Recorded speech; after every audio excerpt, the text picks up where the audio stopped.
उम्मीदों का बजट लेकर आए हैं हम। मोदी सरकार 3.0 का पहला बजट आज पेश होने जा रहा है और वित्त मंत्री के नाते निर्मला सीतारमण का ये 7वां बजट होगा। लोगों को इस बजट से खासी उम्मीद है, खासकर सैलरी क्लास टैक्स स्लैब में बड़ी राहत की आस लगाए बैठा है आरजू। महिलाओं को भी आस है अदिति, बिजनेस क्लास को भी बड़े ऐलान की उम्मीदें हैं। किसानों से लेकर गरीबों, नौकरी पेशा, नौजवानों, महिलाओं, छोटे निवेशकों को बजट में कुछ खास घोषणाओं का इंतजार है। ये मोदी सरकार 3.0 का पहला पूर्ण बजट होगा जो 10 साल के प्रदर्शन की झलक दिखाएगा। अदिति बिल्कुल, और 2047 तक विकसित भारत के लक्ष्य का रोड मैप पेश करने की प्रधानमंत्री ने बात की है। तो वित्त मंत्री निर्मला सीतारमण सुबह कुछ देर में वित्त मंत्रालय के रवाना होंगी। उसके बाद 9:10 पर वो अपनी टीम के साथ राष्ट्रपति भवन पहुंचेंगी। सुबह 10:15 पर कैबिनेट की मीटिंग होगी जिसमें बजट को मंजूरी दी जाएगी और 11 बजे हमेशा की तरह बजट जो है वो पेश होगा। उससे पहले वित्त मंत्री ने सोमवार को जो इकोनॉमिक सर्वे रिपोर्ट पेश की है उसमें ये बताया कि देश विकास की डगर पर मजबूती से चल रहा है और सर्वे में कई महत्वपूर्ण बातें भी जीडीपी को लेकर कही गई हैं। सर्वे में वित्त वर्ष 2025 के लिए जीडीपी ग्रोथ 6.5 से 7% रहने का अनुमान लगाया गया है। कुल मिलाकर ये बताया गया है कि सरकार की आर्थिक हालत फिलहाल ठीक है। अब ऐसे में बजट से और उम्मीदें अब देशवासियों की हो गई हैं। तो हमारे कई सहयोगी हमारे साथ जुड़ेंगे अलग अलग क्षेत्रों से और अलग अलग सेक्टर्स के बारे में जानकारी देंगे कि कौन सा सेक्टर क्या उम्मीद लगाए बैठा है। इस वक्त हमारे साथ हमारे सहयोगी प्रशांत जुड़ गए हैं। प्रशांत, यहाँ पर खास तौर से नजर रहेगी कि बजट के बाद पॉलिटिक्स जो है वो किस तरह का रुख लेती है, क्योंकि विपक्ष जो है वो नौकरियों को लेकर, सब्सिडी को लेकर, किसानों की मांगों को लेकर लगातार सरकार को घेर रहा है। जी बिल्कुल, देखिए अदिति, पहले मैं आपको बता दूं कि मैं इस वक्त वित्त मंत्रालय के बाहर मौजूद हूं और मेरे पीछे जो आप दरवाज़ा देख रही हैं, यहाँ से कुछ देर बाद अभी वित्त मंत्री निर्मला सीतारमण पहुँचेंगे अपनी पूरी टीम के साथ। उनके साथ राज्य मंत्री पंकज चौधरी और जो उनके तमाम अधिकारी हैं वो यहाँ पर पहुँचती हैं। और हर साल हम देखते हैं कि यहीं पर जो पहली तस्वीर आती है, जो बजट डॉक्यूमेंट आप वित्त मंत्री के हाथों में देखती हैं, वो यहीं से पहली तस्वीर आएगी। अब से कुछ देर बाद 9 बजे के आसपास निर्मला सीतारमण यहाँ पहुँचेंगी और यहाँ के बाद फिर वो राष्ट्रपति भवन जाएंगी और फिर पार्लियामेंट जाएंगी जहाँ पर वो बजट पेश करेंगे। बिल्कुल, बजट में जो राजनीतिक संदेश देने की कोशिश होगी, प्रधानमंत्री लगातार ये कहते आए हैं कि देश में 4 सबसे बड़ी जातियां हैं, वो हैं गरीब, किसान, महिलाएं और युवा। तो मुझे लगता है कि बजट का जो फोकस है राजनीतिक अगर संदेश की हम बात करें तो इन्हीं 4 सेक्टर पर रहने वाला है कि कैसे इन 4 वर्गों को आगे बढ़ाया जाए, उनके लिए और क्या क्या किया जाए। दूसरी बात, नौकरियों की बात काफ़ी आजकल की जा रही है अदिति, और विपक्ष लगातार मोदी सरकार पर हमला कर रहा है कि किस तरीके से जो बेरोज़गारी है वो लगातार बढ़ती जा रही है। कल भी जो इकोनॉमिक सर्वे पेश किया गया उसमें इस बात की वकालत की गई कि हर साल 2030 तक एक पूरा आंकड़ा दिया है इकोनॉमिक सर्वे ने कि 2030 तक फार्म सेक्टर जो खेती बाड़ी है उससे अलग करीब 80 लाख जॉब हर साल क्रिएट करने पड़ेंगे, जितने वर्कफोर्स लगातार भारत में जुड़ते जा रहे हैं। तो ये कुछ बड़े मुद्दे हैं जिस पर मोदी सरकार को फोकस करना पड़ेगा और मुझे लगता है कि बजट जो आज पेश होगा उसमें ये कोशिश ज़रूर की जाएगी कि बाकी जो अर्थव्यवस्था के जो आंकड़े हैं, जो बाकी पैमाने हैं वो तो ठीक है, लेकिन एक बड़ा राजनीतिक संदेश भी देने की कोशिश ज़रूर होगी, खासकर तब जब अभी लोकसभा चुनाव में मोदी सरकार को एक तरह से झटका लगा था और उनकी सीटें घटी थी।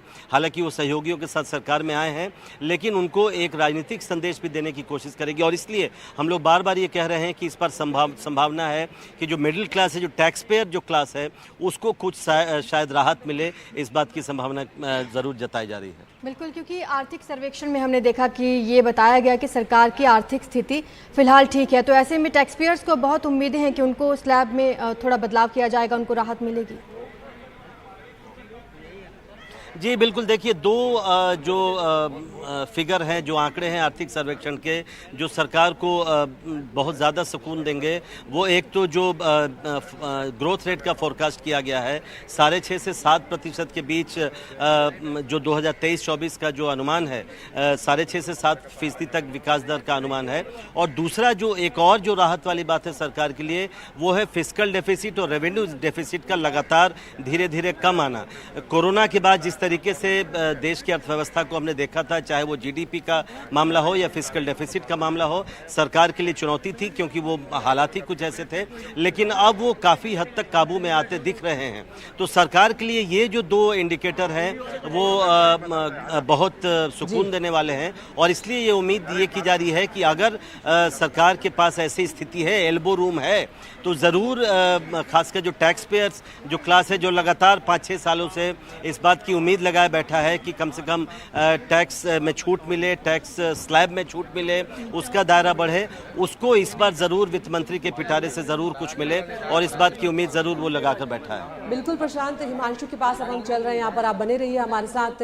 हिमांशु, जो बात प्रशांत ने खत्म की है वहीं से मैं शुरू करूंगी। आप और हम और हमारे जैसे कई लोग यहाँ सबसे बड़ी उम्मीद यही लगाए बैठे हैं कि क्या टैक्स स्लैब में इस बार कोई बदलाव होगा, नहीं होगा। किस तरह की उम्मीदें आप लगाए बैठे हैं, किस तरह की खबरें मिल रही है, ये हमारे दर्शकों को बताएं। देखिए, कई उद्योग संघों ने इस बारे में एक प्रस्ताव वित्त मंत्री के सामने रखा है। Confederation of Indian industry, PhD chamber of commerce and industry और कई उद्योग संघों ने वित्त मंत्री के साथ जो प्री बजट मीटिंग की है उसमें ये प्रस्ताव वित्त मंत्री के सामने रखा गया है।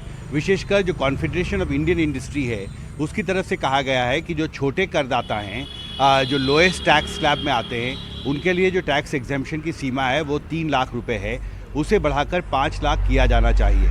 और इसके पीछे दलील वित्त मंत्री के सामने ये रखी गई है कि जो देश में जो छोटे करदाता है, विशेषकर जिनकी इनकम कम है, उनकी संख्या सबसे ज़्यादा है करदाताओं में, और अगर उन्हें टैक्स में कुछ रिलीफ दिया जाता है तो इससे उनके हाथ में ज़्यादा पैसा बचेगा, और जब उनके हाथ में ज़्यादा पैसा बचेगा तो वो ज़्यादा खर्च करेंगे बाज़ार में, और उससे बाज़ार में एक डिमांड बढ़ेगी और उससे अर्थव्यवस्था में एक नया मोमेंटम जो है वो आएगा। और इसलिए बहुत ज़रूरी है कि इस दिशा में वित्त मंत्री पहल करें। कल कॉन्फेडरेशन ऑफ इंडियन इंडस्ट्री के जो राष्ट्रीय अध्यक्ष हैं, आईटीसी के चेयरमैन हैं संजीव पुरी, उनका मैंने एक इंटरव्यू किया था। उसमें उन्होंने कहा था कि सिर्फ छोटे करदाता ही नहीं, जिनकी इनकम 20 लाख से कम है, उन सभी को टैक्स रिलीफ देने के बारे में वित्त मंत्री को विचार करना चाहिए, क्योंकि पिछले कुछ साल में जो टैक्स स्लैब्स हैं उसमें बदलाव नहीं किया गया है। और इस बार अगर ऐसा किया जाता है तो इससे न सिर्फ आम लोगों को राहत मिलेगी बल्कि अर्थव्यवस्था को भी इसका फ़ायदा होगा। हालांकि कुछ अर्थशास्त्री ये कहते हैं कि इस तरह के फैसले आमतौर पर सरकार एक विशेष परिस्थिति में करती है, उसका एक कॉन्टेक्स्ट होता है। आने वाले कुछ महीनों में किसी भी बड़े राज्य में अभी चुनाव लंबित नहीं है, तो संभव है कि सरकार, वित्त मंत्री जो हैं, इस दिशा में आगे ना बढ़ें। तो मिलीजुली राय है इस मामले में, लेकिन ये प्रस्ताव वित्त मंत्री के सामने औपचारिक तौर पर प्री बजट मीटिंग में रखा गया है और इस बात की चर्चा हुई है कि इस सुझाव पर वित्त मंत्रालय में चर्चा भी हुई है। जो वरिष्ठ अधिकारी बजट को अंतिम रूप दे रहे हैं उनके सामने ये प्रस्ताव था और इस पर चर्चा हुई है। क्या इस पर आगे बढ़ेंगी वित्त मंत्री? मुझे लगता है अभी कुछ इंतज़ार थोड़ी देर और करना पड़ेगा, लेकिन ये इस बात की उम्मीद ज़रूर है सभी लोगों को कि इस दिशा में वित्त मंत्री आगे बढ़ेंगी, क्योंकि जिस तरह से महंगाई दर रही है पिछले 5-6 साल में 4-5-6% के आसपास घूमती रही है, तो ऐसे में लोगों का जो खर्च है, जो आम एक नॉर्मल लाइफ लीड करने का जो एक एक्सपेंसेस लोगों का है, वो धीरे धीरे बढ़ता रहा है। और इसलिए ऐसा समय आ गया है, कुछ अर्थशास्त्री मानते हैं कि वित्त मंत्री को इस दिशा में आगे पहल करनी चाहिए। हिमांशु, कल जब आर्थिक सर्वेक्षण रिपोर्ट पेश होने से पहले प्रधानमंत्री मोदी संबोधित कर रहे थे तो उन्होंने कहा कि ये बजट इस बार कुछ खास लाने वाला है और मोदी सरकार की जो गारंटियां हैं वो उनकी झलक इस बजट में दिखेगी। तो ऐसे में अब लोगों को और ज़्यादा उम्मीदें इस बजट से हो गई हैं। देखिए, निश्चित तौर पर जो पहला फैसला मोदी सरकार ने किया था अपने तीसरे कार्यकाल का, जो पहली कैबिनेट बैठक हुई थी, उसमें यह फैसला कैबिनेट ने किया था कि 3 करोड़ नए घर गरीब लोगों के लिए शहरी इलाकों में भी और ग्रामीण इलाकों में भी बनाए जाएंगे। और निश्चित तौर पर जब कैबिनेट ने यह फैसला किया है तो इसके लिए बजटीय आवंटन जो है वो वित्त मंत्री को करना होगा। तो हाउसिंग एक फोकस एरिया सरकार का रहेगा। दूसरा, जहां तक कृषि क्षेत्र और किसानों का सवाल है, आपको याद होगा जिस दिन प्रधानमंत्री ने तीसरी बार अपना कार्यकाल संभाला था और वो प्रधानमंत्री कार्यालय गए थे, तो जो पहली फाइल उन्होंने साइन की थी वो पीएम किसान योजना के तहत जो 17वीं किस्त है उस पर उन्होंने साइन किया था। और उसके बाद वो वाराणसी गए और वहाँ से पीएम किसान निधि की 17वीं किस्त जो है वो करोड़ों किसानों के बैंक खातों में भेजी गई। और उस दिन प्रधानमंत्री ने एक बयान भी जारी किया था जिसमें ये कहा गया था कि हमारी सरकार की प्राथमिकता होगी किसानों की भलाई और उनकी इनकम कैसे बढ़ाई जाए, और ये एक सोच सरकार में पिछले कई साल से रही है। और अब ये उम्मीद की जानी चाहिए कि ग्रामीण अर्थव्यवस्था जिसमें शहरी इलाकों के मुकाबले स्ट्रेस ज़्यादा रहा है, महंगाई दर भी कुछ ज़्यादा रही है। और जहाँ तक किसानों का सवाल है, मैंने बहुत सारे किसानों का इंटरव्यू किया है उनके खेतों में जाकर, और उनका ये कहना है कि देखिए, एक तरफ जहाँ खेती करना हमारे लिए लगातार महंगा होता जा रहा है, खाद बीज वगैरह महंगे हो रहे हैं, वहीं दूसरी तरफ जो कमाई है वो उस अनुपात में नहीं बढ़ रही है। कुछ किसानों की शिकायत थी कि अक्सर ऐसा होता है कि जो एमएसपी रेट दिल्ली में तय किया जाता है वो हमें मंडियों में नहीं दिया जाता। कुछ गन्ना किसानों की ये शिकायत थी कि पेमेंट में देरी होती है, और इस साल का पेमेंट जो है अभी तक पश्चिमी उत्तर प्रदेश में विशेषकर मोदीनगर इलाके में किसानों को नहीं मिला है। तो वो चाहते हैं कि समय पर उनकी जो फसल खरीदी जाती है उसका पेमेंट भी हो, जो फसल उनसे खरीदी जाती है उसका सही मूल्य भी मिले। और कांग्रेस ने भी ये मांग की है कि एक कानूनी गारंटी वित्त मंत्री को देने का ऐलान बजट में करना चाहिए जहाँ तक एमएसपी का सवाल है। और ये भी मांग की है कि किसानों की जो कर्ज है उसकी माफ़ी की दिशा में भी आगे पहल होनी चाहिए। तो बहुत सारी मांगे हैं किसानों की, राजनीतिक दलों की, उद्योग जगत की, जहाँ तक कृषि क्षेत्र का सवाल है। और ये उम्मीद की जा रही है कि इस बार एक महत्वपूर्ण फोकस कृषि क्षेत्र पर जरूर रहेगा वित्त मंत्री के बजटीय प्रस्तावों में। जी बिल्कुल प्रशांत, यहाँ पर वैश्विक चुनौतियों के बावजूद अर्थव्यवस्था अच्छी स्थिति में रही है, ये कहा गया है।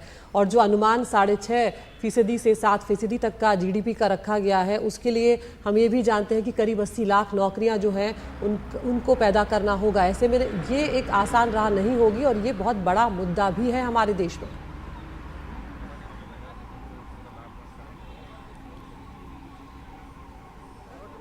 जी बिल्कुल, देखिए बिल्कुल सही कहा आपने, और इसलिए लगातार ये फोकस जो है वो इस पर है कि किस तरह से रोज़गार दिया जाए। मैं एक अपडेट यहाँ पर दे दूँ कि यहाँ पर वित्त राज्य मंत्री पंकज चौधरी पहुँचे हैं। जैसा मैं कह रहा था आपसे कि 9 बजे के आसपास वित्त मंत्री निर्मला सीतारमण पहुँचेंगी, तो वित्त राज्य मंत्री पंकज चौधरी यहाँ पर पहुँचे हैं। आप देख सकते हैं उन्होंने मीडिया का अभिवादन किया, और वो यहाँ से अब अपने दफ्तर में अंदर वित्त मंत्रालय के दफ्तर जा रहे हैं, और अब से कुछ देर बाद निर्मला सीतारमण भी यहाँ पहुँचेंगी। तो वित्त मंत्रालय पर गतिविधियाँ तेज हो गई हैं। अब जैसा मैंने कहा, अब इंतज़ार है कि निर्मला सीतारमण भी यहाँ कुछ देर में पहुँचेंगी, और उसके बाद वो जो हर साल की जो तस्वीर आती है निर्मला सीतारमण बजट के डॉक्यूमेंट्स के साथ बाहर आती हैं अपने अधिकारियों के साथ, और मीडिया के सामने एक फ़ोटो खिंचवाई जाती है। आपने बिल्कुल ठीक कहा, बेरोज़गारी का जो मसला है वो न सिर्फ अर्थव्यवस्था के नज़रिए से बल्कि राजनीतिक नज़रिए से भी बहुत महत्वपूर्ण हो चला है।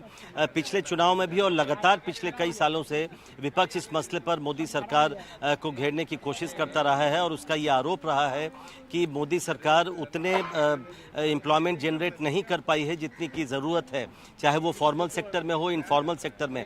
हालांकि कल जो आर्थिक सर्वेक्षण आया उसमें इस बात की ज़रूर बात कही गई कि इनफॉर्मल सेक्टर में काफ़ी जॉब क्रिएट किए गए हैं, लेकिन जानकार मानते हैं कि फॉर्मल सेक्टर में भी ज़रूर नौकरियां सृजित की जानी चाहिए, ताकि लोगों को एक जो इंश्योर्ड जो नौकरी होती है वो ज़रूर मिल सके। तो ये बड़ी चुनौती होगी, और प्रधानमंत्री जैसा अक्सर कहते रहते हैं कि पिछले 5-6 सालों से खासकर फोकस ये है कि जब भी कोई नया प्रोजेक्ट लाया जाता है और कैबिनेट में उस पर चर्चा होती है, तो प्रधानमंत्री अक्सर ये मंत्रियों से पूछते हैं कि आखिर इस प्रोजेक्ट से नौकरियां कितनी पैदा होंगी, ये सबसे ज़रूरी है और इस पर फोकस किया जाए। लेकिन विपक्ष का लगातार ये आरोप लगाती रही है कि नौकरियां उस तरह से पैदा नहीं हो रही है जितनी की ज़रूरत है। तो ये एक फोकस ज़रूर रहेगा, ये तो बड़ी उम्मीद लगाए बैठा है वित्त मंत्री जो है, उनका ये 7वां बजट होने जा रहा है, और देखना होगा कि नौकरी पेशा के लिए, जो सैलरीड क्लास है उनके लिए, मिडिल क्लास के लिए, महिलाओं के लिए, युवाओं के लिए, किसानों के लिए, उद्योग जगत के लिए